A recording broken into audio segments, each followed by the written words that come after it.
founder of Governance and Continuity, a company providing first-class resilience. I'm based in Switzerland, and you may reach me via our website or social media as you see on this first page. Let me briefly introduce myself. I am by training an engineer, but also a Bachelor of Business Administration, so I'm covering both aspects of this business, of a business. I'm also a fellow of the Business Continuity Institute and a certified information systems teacher. You may see all these features, all these qualifications certainly support continuity, business continuity in that case. And as we will see in this presentation, business continuity, which is the core message of this webinar and of our host, is not only based on what might happen within a company, within an organization, but also what may happen caused by outside factors in the so-called supply chain. If we look at an organization and if you want to protect this organization against business interruptions, and that is what business continuity or resilience is all about, we will pretty much see that we are not alone, and we are very much depending on outside suppliers. That starts from water, continues with electricity, with data and voice connectivity, to the suppliers of finished or partially finished goods, which we put in our products if we are a production company. But if we are just producing services, we will also be very much depending on outside suppliers. So what is this presentation all about? To give you a short overview of the contents. First of all, why supply chain continuity? Then we are focusing on an ISO technical standard number 22318, which covers supply chain continuity management. We will briefly go through the contents, the main ideas of the standard in terms of importance of supply chain continuity, analysis of the supply chain, what strategies can we select, and how can we actually manage disruptions of the supply chain. Finally, as a kind of preparatory and performance evaluation of suppliers, we will have a look on how to evaluate a supplier's performance, and finally we'll talk about some critical success factors in supply chain continuity. So let us have a short view on why supply chain continuity. First of all, let's define the term supply chain continuity management. We will use this term SCCM a couple of times in this presentation, and it's also used in the standard and may become a household term in the profession, especially those specialists who have a look, who need to care about the dependency on supply chain. If we have a look and if we analyze the levels of the supply chain dependencies, we certainly have, starting at the top, a national level critical infrastructure.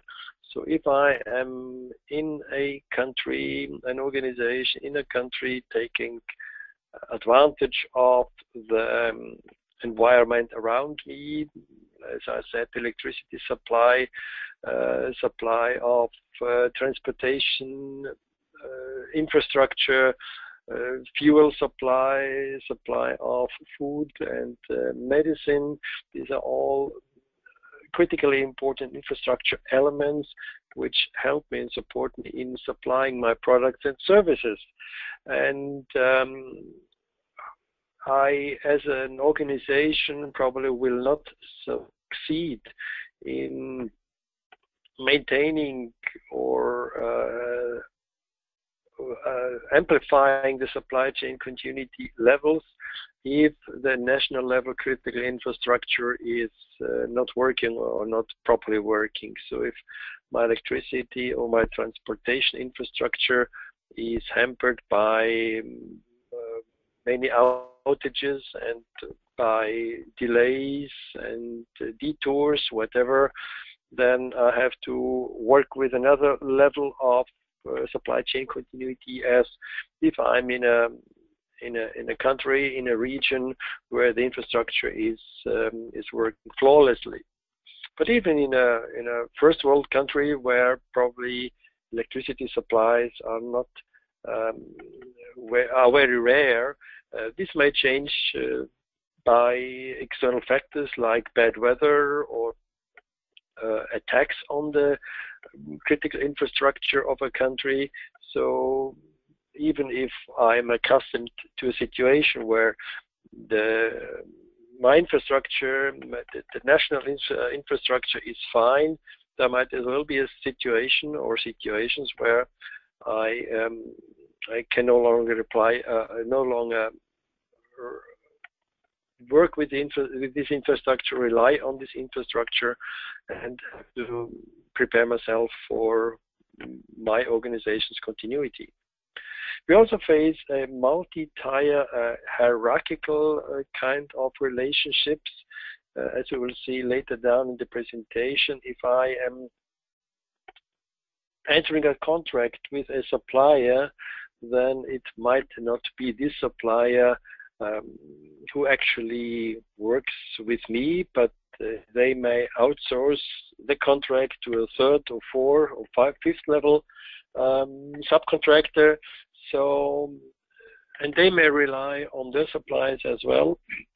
So it's typical that we face a multi-level relationship, and for us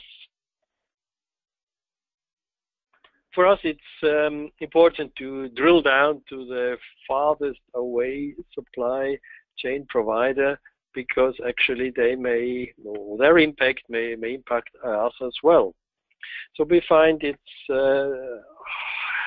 a challenge to handle third parties because they are not in our, let's say, chain of command in our organization, but we only have kind of agreements, gentlemen's agreements or contracts with them, and if they choose not to fulfill the contract, if they are not able to fulfill the contract, then we will have a problem, and we cannot just tell them you have to supply these goods if they are just not able or willing to do it.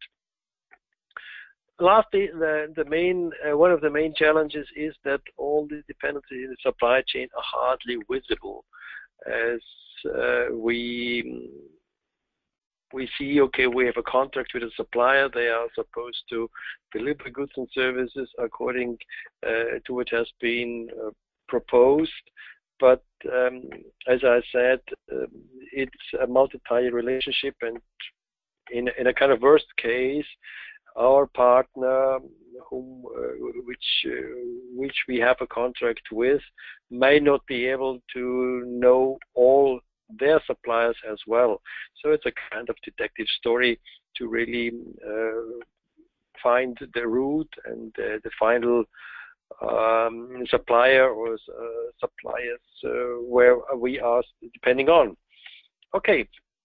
So the ISO Technical Committee 223, which is now ISO Technical Committee 292, a couple of years ago, decided to shed more light on how to manage supply chain continuity. And this month, just 3 months ago, this standard, it's a guidance standard, although it's called a technical specification, a TS standard, has been published on ISO level to provide guidance on how to implement and enhance supply chain management. just a short excursion. ISO is the International Standards Organization, headquartered in Geneva, Switzerland. The organization is funded by around 200 national standards bodies around the globe. So what we in ISO, I'm also a member of this technical committee. I'm also engaged in standards making, in developing standards. What ISO does are globally accepted standards, which are nevertheless not mandatory to follow unless a local law dictates that a certain standard has to be implemented, has to be used, has to be observed. It's not mandatory to follow these standards, but more often than not, these kind of recommendations help very much in improving certain aspects of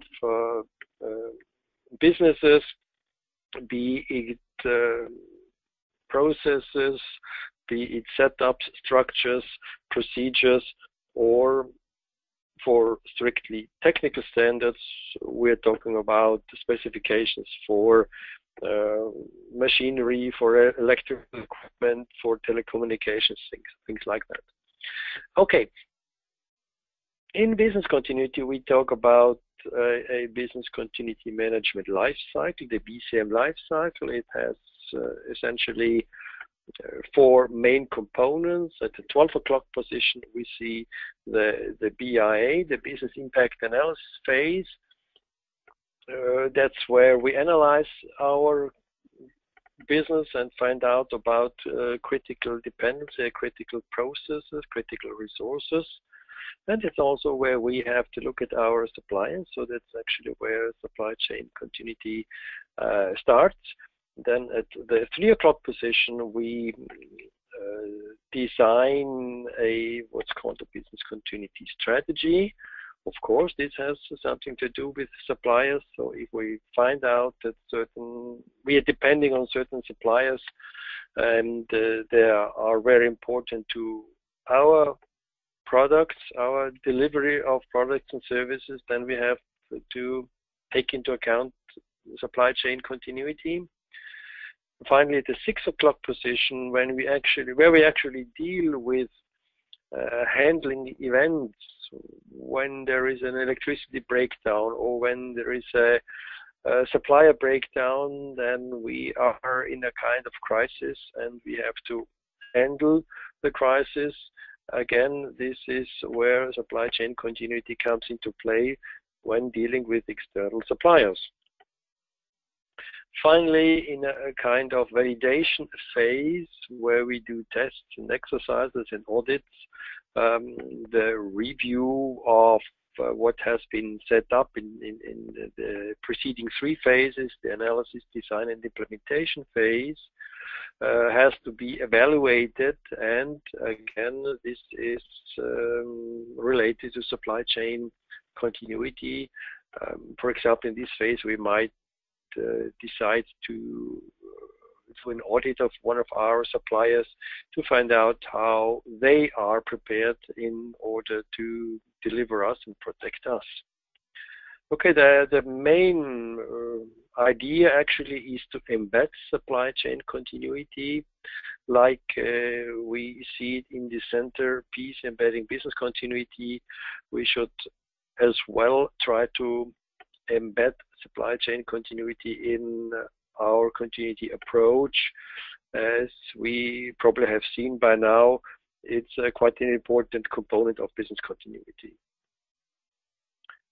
If we elevate continuity to one level up or to the topmost level where we talk about a BCMS, Business Continuity Management System, we also see that supply chain continuity is part of this approach, where we certainly have inputs into the requirements for business continuity. And as you see in the top box, the continual improvement of this business continuity management system approach. So again, as with all components in business continuity, we just cannot implement something at a given point in time and then forget about it or think this will be good enough. As our organization evolves, the environment in which the organization operates changes and may become more challenging, then we also have to come up with an ever better becoming business continuity management system, and part of it a supply chain continuity management system. Maybe put in other terms, if we have a setup with or a contract with a supplier today, and they claim that they can deliver one or the other product or service under contract within a given time, maybe this is this is sufficient today, but it's not sufficient, might not be sufficient maybe in 1 or 2 years down the road, when our customers, we see here the interested parties where we are supplying our goods to, may have much higher expectations than they had in the past. So it's a game where we actually have to be or become better and better in the whole business continuity approach, and supply chain continuity is a part of this approach. We also have to become better and better with supply chain continuity. Let us have a short look on the kind and types of ISO standards we find in the continuity world. The base standard, ISO 22301, I'm sure you have heard about it, you maybe work with it, has been released 3 years ago, and it provides the foundation for the specification for what's called a BCMS, a Business Continuity Management System. So it's an auditable standard where you can be audited against, and this standard is supported by the 22313 standard, which is a guidance standard which tells you how to implement it. The 01 standard, as we can see here, the bottom part is the standard which tells you what to do, and the other 3 ones, the 13, the 18, and the 17, tell you how to implement one or the other components of the standard. So we have a companion document to the 01, that's the 13, which tells you more or less how to implement the 01. It goes through all the chapters of 01, so it's broad but not very deep. Whereas those 2 standards which are on top of it still, the 22317 and 22318, give you specific help and guidance for certain aspects. Today we are talking about supply chain continuity, so the 18 specializes on supply chain continuity implementation, and there is another standard number 22317 for BIA, telling you how to do a BIA, the business impact analysis. Further down the road, we will probably see this kind of guidance documents also for business continuity strategy and human aspects in business continuity. So we, as this ISO committee, will give approaches to different aspects of business continuity life cycle. So fast. What are the goals we should support in order that our organization flows like this mountain river. So we should prevent disruptions, interruptions, and the impacts of these disruptions. The bottom line is protecting company value and reputation, safeguarding future reputation in handling an emergency. If we do it properly, we can certainly increase shareholder value and top commitment by management. So it's not just a let's wait and see type of management. If something happens, then we'll call a project team together and see what we can do, which certainly does not work because management will not have time to set up a project team and to react. Finally, we really talk about assuring the survival of the company in the case of a serious incident. It's like the ultimate protection goal. If you're not prepared, then you really risk that you lose the existence of the company if the impact is such big and if there are no properly designed intervention or recovery techniques in our business continuity approach, then the company might well be lost. If it's not that bad, we at least can minimize financial losses, and it goes without saying the human losses in case of an emergency or an incident. So all we're doing is really to be prepared on incidents in order to minimize the impacts and, if possible, even prevent from big impacts to happen. That's exactly where this technical specification focuses on. It is based, as we see, on the 01, the 13, and a 22300 document, which is a kind of glossary. And the main parts are underlining the importance of the supply chain, analysis of the supply chain, what might be possible supply chain continuity management strategies. It gives guidance on how to manage, how to handle disruptions, and provides guidance on performing supplier performance evaluation. So the last item is really kind of looking back on how the suppliers performed, or how well prepared they are, and maybe in an elevated situation on a higher level, that we even select suppliers on how well they are prepared.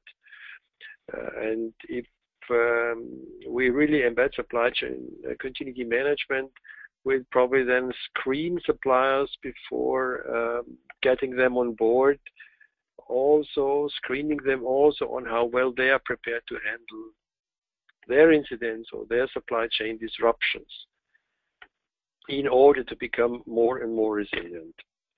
So it's not only looking back and looking on existing suppliers and how they are doing, but also how much they, how future suppliers would be performing. The importance is analyzed actually when doing the so-called business impact analysis. We had a webinar on the BI a couple of weeks ago, so there might be a recording where you can have a look on this webinar as well. But as I said, it's not only a one-time affair, but also should be a continuous process on an ongoing basis. Not all suppliers are very important, of course, so we have to find out which are the ones where we are highly depending on, especially those suppliers which are single source suppliers where we get parts or services only from them, because if they are not able to deliver to us, then we might be unable to provide our products and services, which also gives a kind of strategy. So as we say, don't put all eggs in one basket. Maybe developing a strategy of not having a sole supplier for one or the other processes might be an approach. We also have to be aware of hidden dependencies. As I already hinted in this presentation, it's quite important to have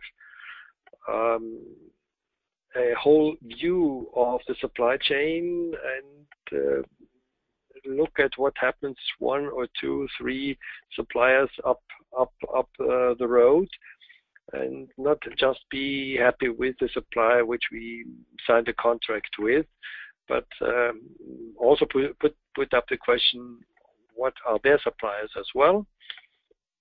And another phenomenon are pseudo redundancies. If we sign up with 2 suppliers and they say yes, we are happy to supply you with let's say with data connectivity services, we have a supplier A and supplier B.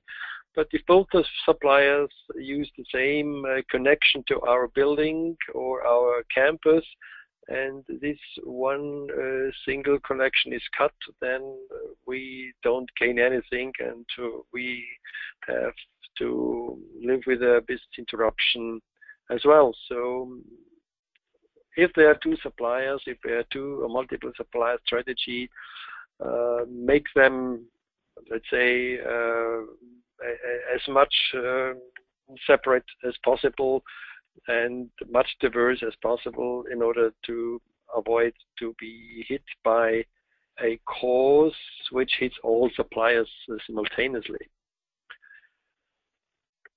So it makes sense, as we see in this slide, to look up the supply chain, not just our direct partner on tier 1, but also tier 2 and tier 3, how many tiers there are in the supply chain, determine the relevance of the suppliers, maybe focus as well on critically important suppliers, and try to get a whole picture of the different supply chains in order not to find out, in order not to be too sure that we have selected a resilient and diverse approach, but maybe there are situations in the supply chain where all comes to one bottleneck, and if this bottleneck is affected, then our strategy is actually gone. So, taking examples from the standard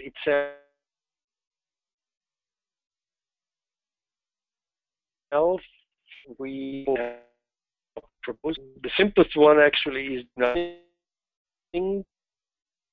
It's nothing opposite. We decide to live with the risk. Maybe it's too costly.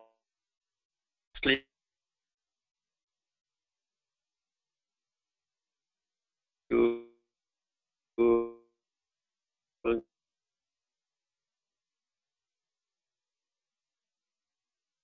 go to some different topics. We may switch suppliers if we find out that one of them is better prepared than the other. We may also consider insourcing if we cannot control the supply chain and we maybe are depending on a supplier for a special part of one of the products which we are selling, and we come to the conclusion that we cannot control the supplier. Maybe they even are not able to produce this part in a reliable fashion. Then maybe insourcing, which means we would then produce this necessary component in-house is a solution. Another approach is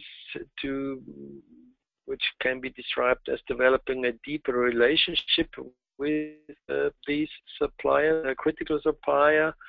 If we can get assurance on the supplier's own internal business continuity approach, if they can convince us that they have done a lot, or they have done their preparations are sufficient, then I think we can certainly live with the supplier. If they share the common idea or the common approach of business continuity and business continuity measures, then it's fine, and we can probably stay with the supplier. And if we do not find a proper answer to our questions on how this critical supplier is prepared, then we need to switch supplier and terminate the relationship. Otherwise, we are certainly not properly prepared, and we have a kind of hole or a weak link in our business continuity strategy and our business continuity approach. This leads to the next situation or phase of managing actually managing disruptions. In the standard we put together some points, some structuring, which I'm supposed to follow here. So first of all, we have to embark in a preparation phase, which starts with an analysis of the suppliers, the critical suppliers, who supplies what and with what, let's call it reliability or what probability. If we find a situation that we have a couple of suppliers and all of them are interchangeable and all of them are capable, then it's fine. But if we find those weak spots or weak links, then we have to address this in one or the other supply chain continuity strategy. We may also find out that the weak or good spots during exercises, if we include the suppliers, if we invite them to exercises and ask them what if questions, then it helps us certainly to prepare for real emergencies, to find out if they are properly prepared or not. And this leads to a better approach for us being protected from the consequences of business interruptions. If we actually are hit with such a disruption, it helps if we detect as early as possible that something has gone wrong. So maybe the supplier can tell us about their problems they are having supplying critical products and services to us as soon as possible. Maybe they have set up a detection system, but at least we should be in a position to find out as early as possible if something has gone wrong. Probably with an electricity breakdown, we see it immediately, but there might be other circumstances where we might take advantage of an early detection. For example, if we are in a just-time production environment and we hear of an impeding bad weather front, hurricane or monsoon or snowstorm or whatever, which might act or which might cut our production supply lines, then we may start preparing for an interruption or a disruption as early as possible, maybe switch suppliers, put up stock levels, whatever. So in some circumstances, it certainly helps a lot if we detect as early as possible that something might or actually has happened. If something actually has happened and we are in the middle of an incident, then practice to monitor the situation, to about a possible development of the situation, if it's going to become better or worse. We need to stay in communication with our suppliers, probably with our customers as well, maybe telling them we might not be able to provide our products and services as usual, but because of supply chain interruptions, there might be a degradation or a lower level of these products and services. Maybe we can also switch to one or the other pre-approved alternate supplier if we have done our homework, and if we have identified alternate suppliers to become online or to be switched into the supply chain in case they are needed, then this might be the time to do so and to really go from supplier A to B to provide a continuity of our services.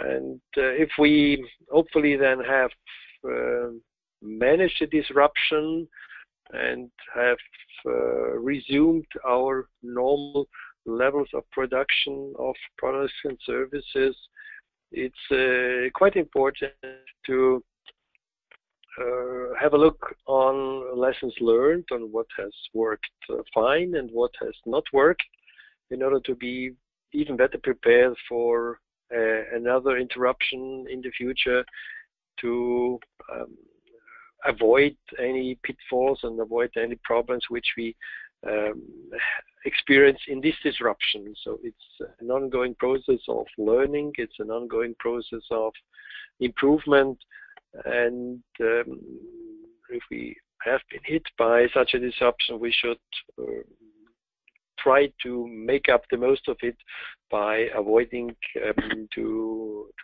be in such a situation again, hopefully with an objective to be quick in reaction, to monitor more closely, and to reduce the impact to us and to our customers.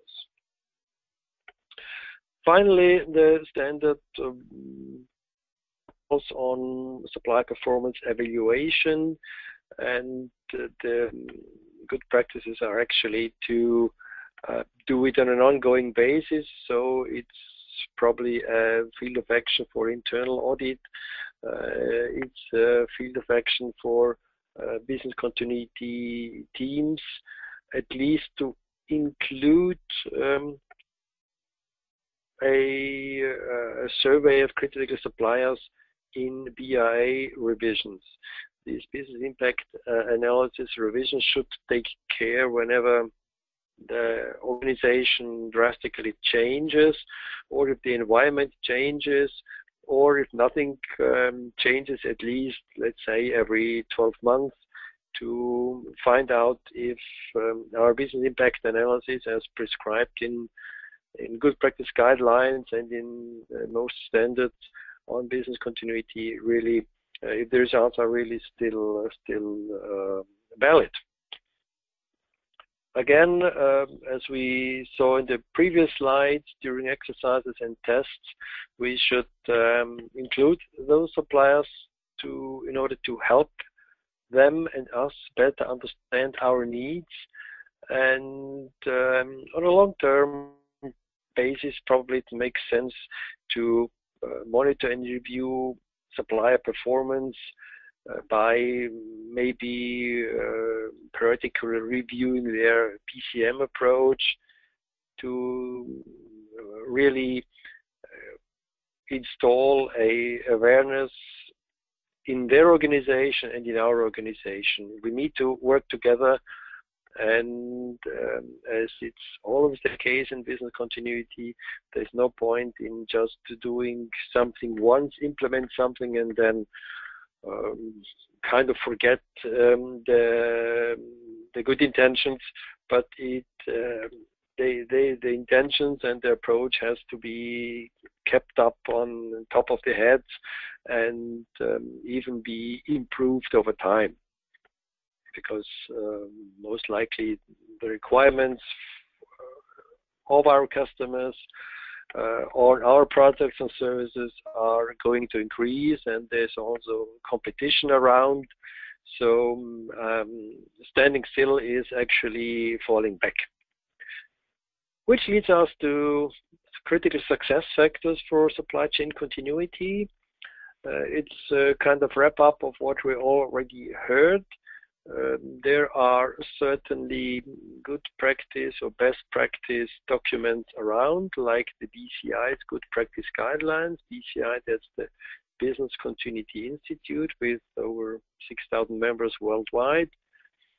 They are one of the world leaders in forward thinking of business continuity, so they're good practice guidelines which are available to members and to non-members, and in their 10th or 12th edition are certainly a well-developed document.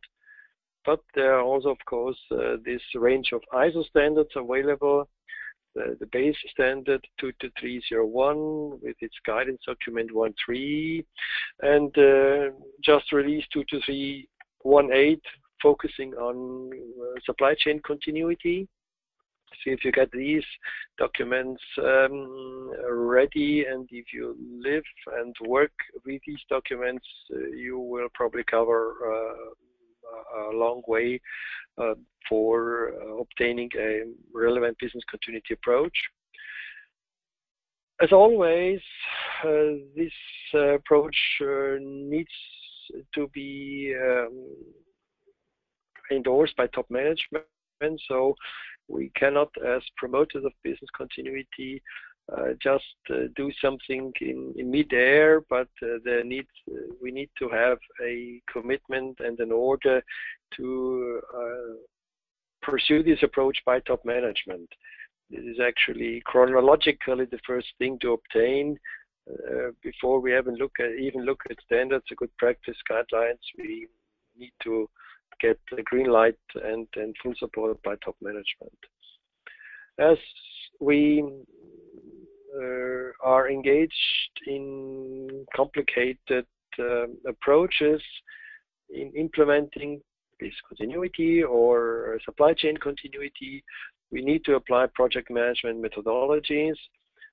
As I said, there are many people involved, a lot of money involved, a lot of players involved, and it just cannot be done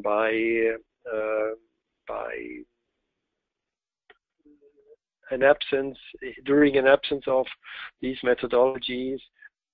We need to have a proper approach to underline or to enhance the chances of a positive outcome. However, there's no need to overdo methodologies. If we are in a company which is less strict and less hierarchical and more open and intuitive, we should certainly use an approach which is compatible with this company's or organization's structure. There is no need to be more bureaucratic than the company itself, but we shouldn't take it too lightly, because a lot of resources and outcomes are at stake. Finally, the ultimate appeal: we need to look down or look up, as you like it, the supplier chain. If we just deal with one supplier or one contract by one supplier, we will probably not be able to reveal the true dependencies, and we might get a paper document signed but no real protection. So we have to analyze the whole of the supply chain and find out about critical suppliers. We can ignore suppliers which can be changed. So our plain paper suppliers probably are not in this league, but if it's better the company things like electricity or data connectivity or supply chain for our just-in-time factories, then it makes sense really to take supply chain continuity seriously and invest in these domains of business continuity.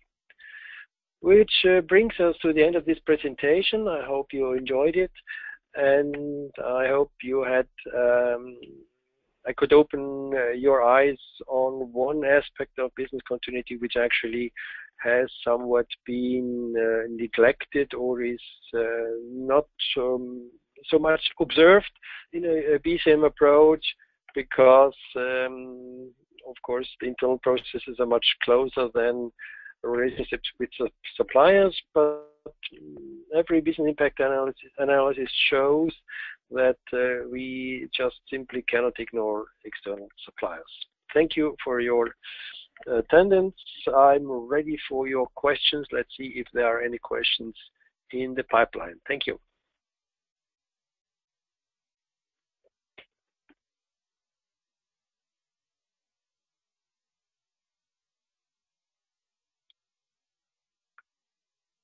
I see there are no questions, which brings us to the end of this webinar.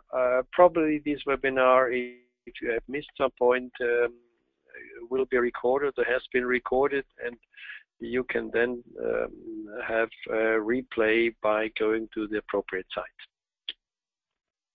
I thank you for your attention. Wish you a nice day. Thank you and goodbye.